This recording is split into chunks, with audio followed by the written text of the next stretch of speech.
she was murdered? Do you say then they had to do a blood test to see if her head matched the body?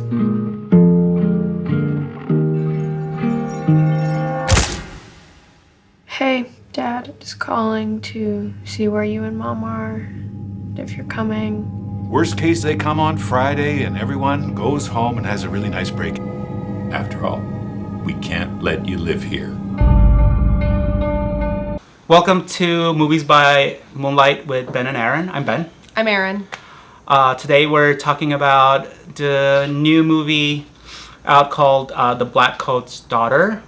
Actually, when I asked you about this movie, you said It's not a new movie. It's from 2015. I don't know anything else. I just know it's from... I IMDb'd it, and it's from 2015. I guess this movie was in distribution hell for a couple of years, and I guess it just came out. I think it's only playing in one theater in LA. Yeah, I think so. And what do you think? Do you think it should have maybe gone straight to video? Do you feel like this movie deserved the big screen presentation? Do you think we gained anything by seeing it? I think, yeah, I mean, that's an interesting question, because I think that it is almost maybe like too slow for Netflix. Like, I think if it had gone straight to streaming or straight to DVD or whatever, it would be too easy to like leave the room and not keep watching it. And I really liked, I mean, I guess I should just preface this, like, I really loved the first half of the movie. And then I felt like as the pieces started getting connected, it started to fall apart a little. So I would say the first half, like, it really did a great job of setting the mood. The music was really good. It was very immersive. And I don't think that you would have gotten quite the same immersive experience at home. But that being said, I don't know if the finished product was good enough to warrant a theatrical release. I agree. This kind of, not stylistically, but just the mood and the setting kind of reminded me of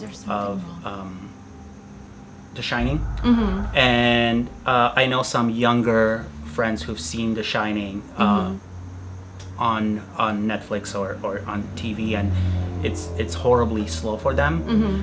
And I recently saw it on a big screen, and I haven't seen it in a while, and it was completely mesmerizing, and I think it really benefited from the big screen. Yeah.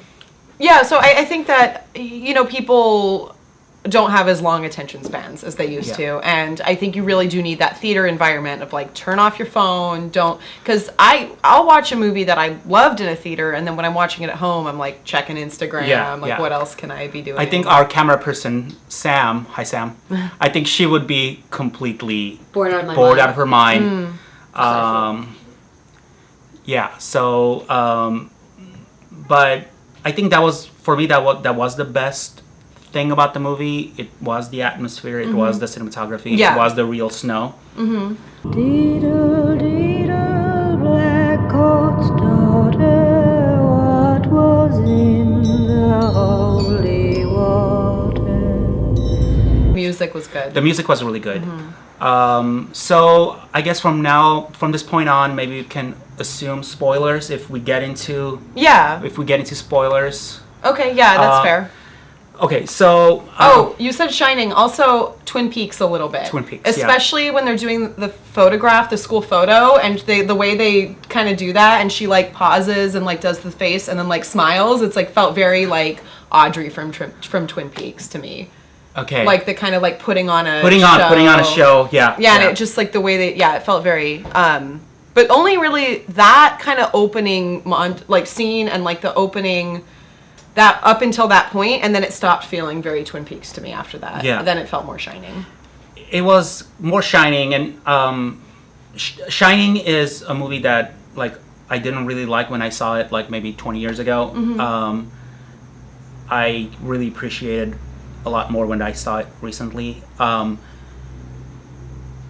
you think this movie will kind of grow? I really like The Shining because it didn't really over explain things a lot. Do you feel like this film kind of, when you say it kind of fell apart for you, was it kind of the plot mechanics? Or? Yeah, absolutely. I know. Okay. I absolutely do not think that this has a place in the canon. I don't think that this will ever be remembered the way The Shining is. Because, and when I was watching this, I started feeling, you know, a little more and more disappointed, like you did.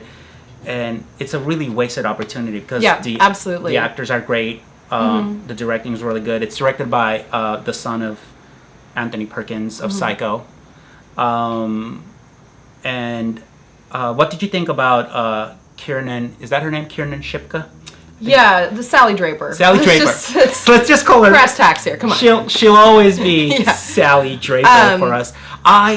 She was really great. like her. Yeah, I thought she was phenomenal. I thought the girl who played Rose was phenomenal. I wasn't like that excited about Emma Roberts' performance, but I never am. I feel like she's just not that talented. Not that. I was actually. I don't think I've seen like a complete feature of her. I think I've seen like maybe bits and pieces of like the Nickelodeon stuff she did or whatever, like stuff I've seen on TV or just from the trailers that she's been in, movies that she's been in. But I was really like impressed with her. Maybe retroactively more because I completely missed. I think I'm not that bright, but I completely missed the whole plot point that. Spoilers. That she was the older Sally Draper. Yeah. Did you think there was enough age difference between them that it could have? I think there was enough age difference. Because it was supposed to be like 9 years. Yeah, I think there was definitely 9. I mean, there's 9 years difference between the two actresses. I don't think... there's actually 9... I mean, I would guess that. Yeah, I mean, like, I would say that the two actresses are probably about that far apart. Okay, so before we go on any longer, do you want to just quickly... I shall Google it. Summarize... Oh, sorry. Oh. Do you want to quickly summarize... Sam loves Googling, by the way. Sam loves Googling at the Man's Chinese Theater as well. Sam, come in here. Sam loves Googling. Sam loves Googling in the middle of the movie in the theaters because... She needs to know things. She doesn't let movies unroll and then talk about it later. She really needs to know. Kind of gal. Do you want to quickly synopsize this movie? So it is a movie that is told from I guess we already established spoilers could happen. Spoilers, yeah. I think it's almost a spoiler to say that it's a fractured narrative. Yeah. But it's it starts off with like these two girls at an all-girls boarding school, and it's supposed to be break, and their parents are supposed to show up, and for two girls the parents don't come, and so they're kind of stuck there, you know. And Sally Draper and the other girl who was really amazing, and I wish Rose. Yeah, I don't know the actress's name. She was very haunting. Yeah, she was very really woman. Good. Exactly. So it's a fractured narrative, and it's these girls, and then it kind of splits off, and it focuses on like Emma Roberts, and it cuts off to Emma Roberts, and then she's kind of like, you can tell there's something wrong with her, but you don't know quite what. She rips off this like insane asylum bracelet, and then these like there's quick flashbacks of like feet in a tub. Yeah, and then faces of like doctors. Like, kind of hovering and, over like, her getting and like shot by a cop and like but you know she's done something, you don't know what, and then these kind of well-intentioned kind of dad picks her up, and you're like, why is he picking her up? And then you find out it's because he reminds her of his daughter. And it's... Which, as the wife said, she other than being female and young, like, she looked nothing like her daughter and his wife. She looked more like the daughter than she did like the girl she was supposed to be playing. Okay, so, yeah, we'll talk about that because I completely missed that. Yeah. I feel bad saying this, but I felt like it was pretty evident pretty quickly. Well, I thought they were around the same age as... Okay, because you thought Emma Roberts looked too young. I thought Emma Roberts looked too young for it to be 9 years later. Yeah. So what happens is, like you said, it's fractured narrative. Sally Draper kills... she's possessed. We're assuming she gets possessed. It's like an exorcism thing, which I thought was really poorly executed. Yeah. It was. The attempted exorcism felt like a throwaway scene. Yeah, it was like it was really like 30, like less than 20 seconds, and I mean, I thought the entire premise was poorly executed. Yeah. Like just the fact that she Yeah. was possessed at all was Yeah. kind of boring and played It out. was. That's and you I was know, going to it's say been there was done nothing before. exciting because I was Yeah. waiting for something more exciting. I don't know if you've seen okay, what's the movie? Follow. Oh, It Follows. It Follows. Okay. Yeah. I don't know if you've seen It Follows, but that has kind of it takes place in the 80s, but it does have this kind of fresh Yeah. take, Absolutely. you know. Yeah. And then there was M. Night Shyamalan's Return to Form. You haven't seen it yet, Split, which is I thought was I'm excited. I thought it was great. The Visit was good too. The Visit was good Yeah. too. The Witch was amazing. I haven't thought seen that one yet The Witch. Maybe we can do a Blu-ray review of The Witch. I thought The Witch was just I've spectacular. heard. Yeah, I heard great things. So I felt like I was hoping this film would be kind of part of the canon of this Mm-hmm. renaissance of non-schlocky horror films that Yeah. we're having, that the Scream franchise completely killed for Yeah. a while. Yeah. We're having like real hard R horror films. Yeah. Absolutely. And it's not just all about gore. Like, Yeah. you know, it's not. And like, I thought it was such a wasted opportunity because it could have been, this film could have been more, let's say, more hypnotic, or the plot could have been better, tighter, more inventive. Yeah, I just think if it wasn't an exorcism, I think I would have Yeah. been into it. It's just, it was like, how many, you know, young possessed girls do we really need? Yeah. And it, like you said, it didn't bring anything new to the table. It took a trope and just played out the trope. Yeah, speaking of, like, the ending, we're assuming, you know, she's not, she's been exorcised, she's not inhabited, and she goes I don't back, know. and she's really, really incredibly sad that when she goes back with her sacrificial heads, And like the and demon's the not demon's there. not there. Yeah. No, I thought that was interesting. I do think that was interesting. I just don't think that they gave us enough character motivation to sell it. To sell it. Yeah, I don't think that there was enough to sell that angle. So after her parents die, and she does. She has a weird thing with the priest even before her parents die, though, or before I guess she knows. But I guess I didn't really understand that either. Like, did she had a premonition that they were gonna die? Yeah. But So she Sally Draper becomes a horrible person in this film, but there is no backstory. We don't see her Yeah. when she was happy. But one telling thing was on her calendar, she had marked the date of her parents coming to like a to heart pick her up with a around it. heart. So she really loved her parents, and there is, you know, like, she's genuinely upset that her parents aren't coming, but she has dreams and premonitions. She has a dream at the beginning. Not a premonition, but she has a dream in the Yeah, but I'm wondering if it's meant to be a premonition, like, because Yeah. she seems to kind of know from and that she point says forward. you're too early. Yeah, And I was talking about, was she saying that her dad was too early in coming, or she says the daddy. devil She says says daddy. daddy, you're too early. But- and then she gets really weird with the priest, who's like But the through- headmaster there. exactly that? What she wants to, like, if she wants to live there with the Mm-hmm. headmaster, that's when she becomes possessed. That's her dream. But before she gets possessed, because aren't we? I feel like she gets possessed when the other girl leaves on her date, and then there's like Oh, you see the yes. demon with the little, and then he looks like a with like Princess Mononoke kind of Yeah. Totoro. Yeah. But you see him in the corner. Which what do you think of the character design on that? Like the kind of fluffy stuffed animal in the corner. He looked too fluffy. Yeah, I just Yeah. thought that was interesting. But she sees him in the corner, and then I feel like the girl leaves, and then like she, you know, gets possessed. Because then when the girl comes back, she's like, "Can I do anything for you?" She's like, "You had your chance," and I feel like that's when she. But I feel like she was emotionally getting into that space already with the dream and the premonition. Right. And tell me if I'm misremembering this completely, but when she has that dream and she thinks she's still dreaming, she's in her bed in the dorm. There's a shadow that we think it might be her father, or it could be the demon, I was thinking, because it felt So he's stalking bulky. her already. And she says, you're early. I think that's part of the dream. That's part of the That's part of the dream. She says, "Daddy, you're early."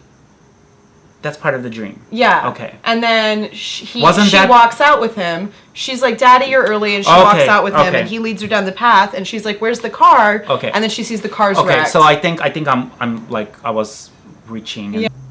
Do you think with the title, The Blackcoat's Daughter, was I thought it was really strange. I think the implication is that she has some, like at the beginning, right after she has that dream, she goes into the priest headmaster guy's office. They might have been two different characters. I think it's the priest, and then there's also the headmaster. okay? Because I was really confused. Yeah, They looked similar. Like all old white guys look the same, so I think it's just. But yeah, I think it's two different old white guys. Okay. But she. But she wanted to live there with the headmaster, not the priest, right? I think let's leave that for now. Leave that for now. I think so. She goes and she's really disappointed that the priest isn't going to be there to see her play at the talent show, and I feel like the implication of the title is that he's like her real father or something, which I didn't think the film implied that at all. Oh. But then he's like, "Oh, your parents will be here," and like it seemed weird that she was so interested in having him there.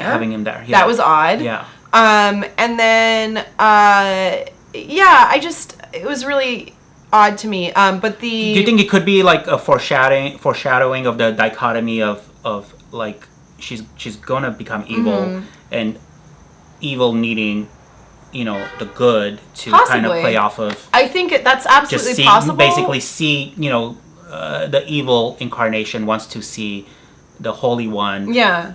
perform.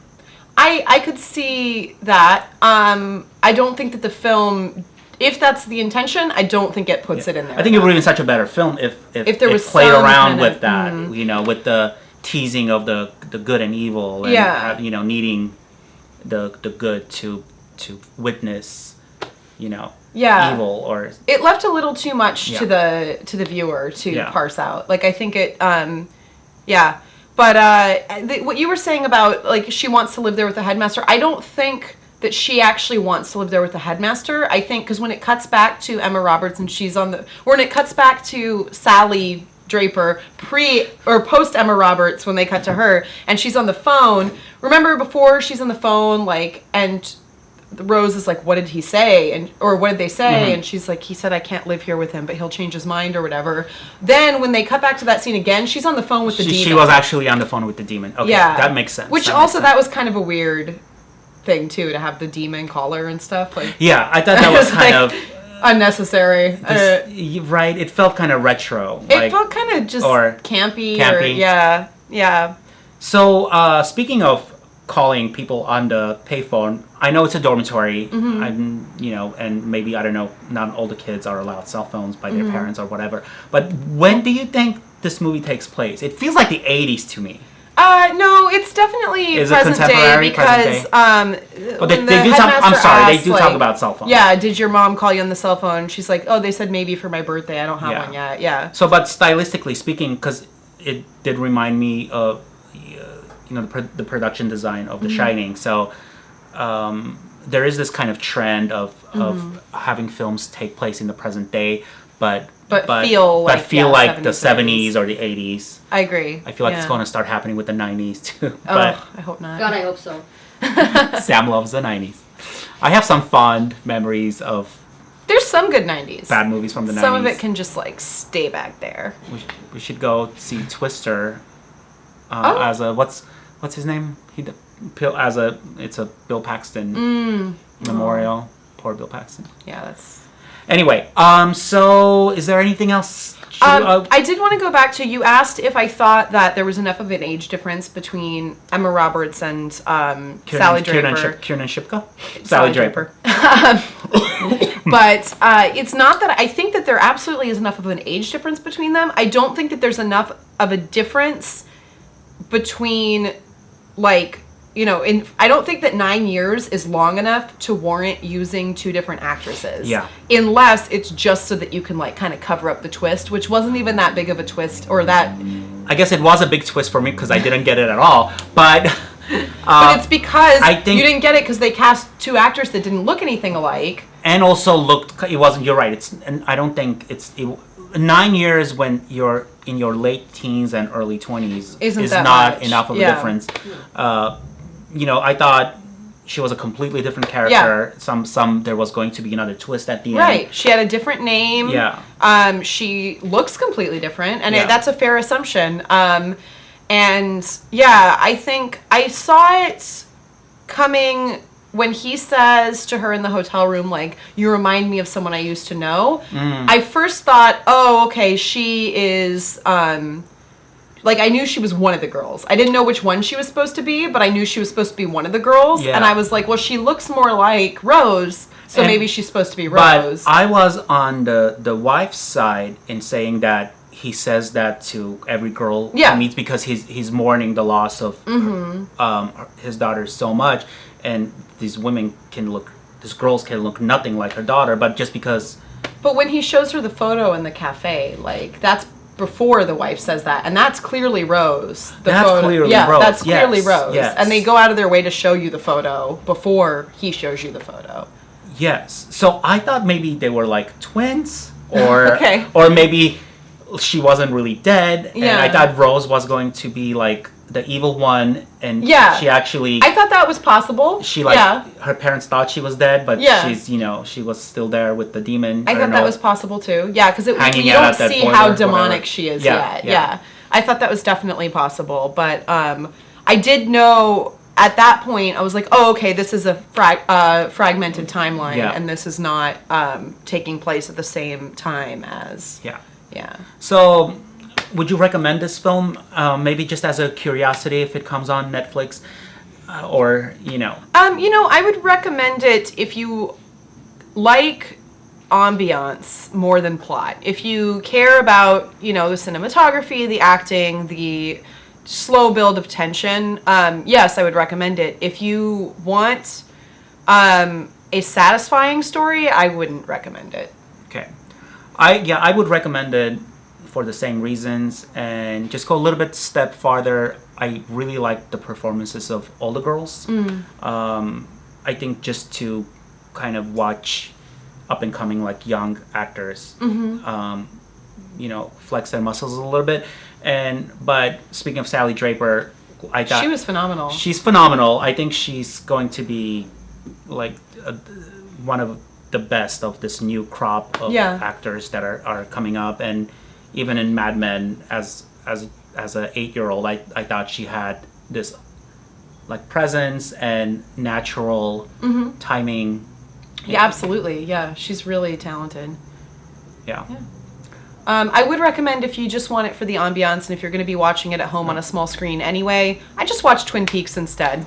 It's the same kind of weird ambiance. Well, it's Or watch The Shining, or It or Follows, The Shining, or It The Follows. Witch, Yeah. Or the Lizzie McGuire movie. or the Lizzie McGuire movie, like Sam said. Is Emma it's Roberts in that or something? But Or there's just good ambiance. good ambiance. Oh. You're in Yeah. Italy.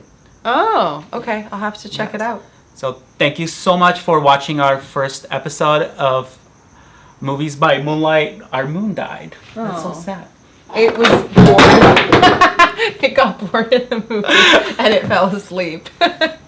So our moon just completely Bye-bye, moon. moon. So thanks so much night, for moon. watching our first episode with Movies by Moonlight with Ben and Aaron, and we'll be back soon. But the moon won't be. It's dead. There's something funny. You smiled a little. Funny. No. Why? I mean, I just wish you could stay and see my performance. That's all.